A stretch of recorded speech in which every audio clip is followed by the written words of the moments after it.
Let's look at each one of the 15 sections that I intend sharing with you.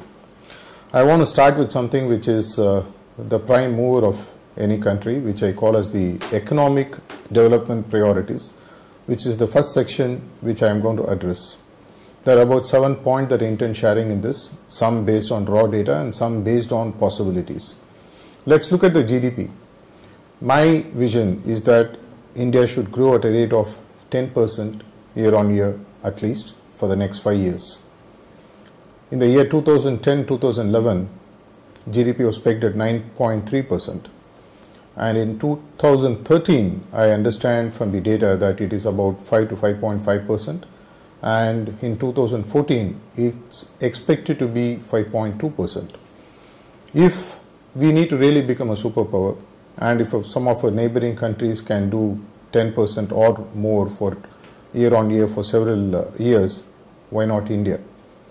This is the first point that I wanted to cover. The second, as part of the economic priorities I want to talk about, is bringing down the dollar to Indian rupee parity to about 40 rupees. In 1966, when India changed the pegging from the UK pound sterling to the dollar was pegged to an Indian rupee at 7.50. Even as far late as 2007, the Indian rupee was pegged at about rupees 39 to a US dollar. Currently, we all know that it has been hovering at 60 plus for quite some time to come. I am very sure that with certain measures, which details I don't want to go into this at this point of time, it's possible for us to peg it back to at least 40 or lower as we go along. The economic development priorities number 3 I'm talking about is to raise the US dollar reserves to 1 trillion.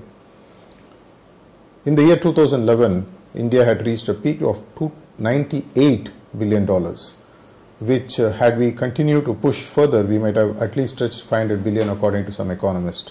It hasn't grown beyond, and in fact it has taken a nosedive, and I firmly believe that it's possible within our reach in the next 5 years, if we work together with the economic muscle power that we have, that we can actually break it up to 1 trillion US dollar.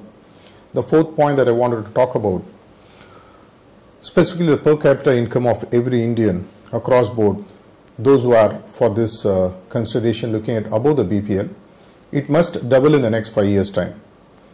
In the last 60 years or so since India's independence, our per capita income has just become 4 times, which surely is not great numbers to talk about, but the potential is surely there where we can look at doubling it at least in the next 5 years. The sixth point I want to talk about was the inflation, which must be pegged at 5% or below.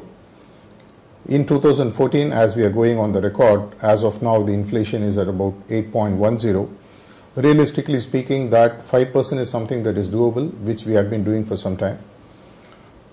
The next one that I want to talk about is there is a huge connect between tourism and the economic prosperity of any nation. If you really look at it today, the market size for tourism is considered to be above US $3 trillion worldwide. Surprisingly, India has a share of about 0.64% as of 2013.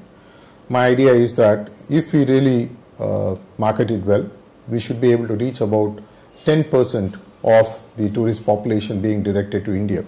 After all, we are the second largest in terms of population and the 7th largest in terms of the geographical size. And there is so much to see in India. Even many Indians haven't seen what India is. It needs to be marketed and packaged well. I am very sure that the Prime Minister who is going to take over would look at this as well. The last point that I wanted to talk about here was the affluent citizens. After all, finally, if economy has to grow, the rich people have to grow too. We need to look at the ballpark figure being US $10 million or more of net wealth of an individual should actually quadruple by 2019. According to the data that is available now, we understand that it's hardly in the range of about 100 to 250 people as of now. This, I'm very sure, with the kind of wealth creation measures that we can do, we should be able to do that, which is also a great economic indicator. The key point that I've shared with you now are doable numbers, and I do have certain mental plans in terms of how this can unfold, and I look forward that India would someday in the next 5 years' time reach this too.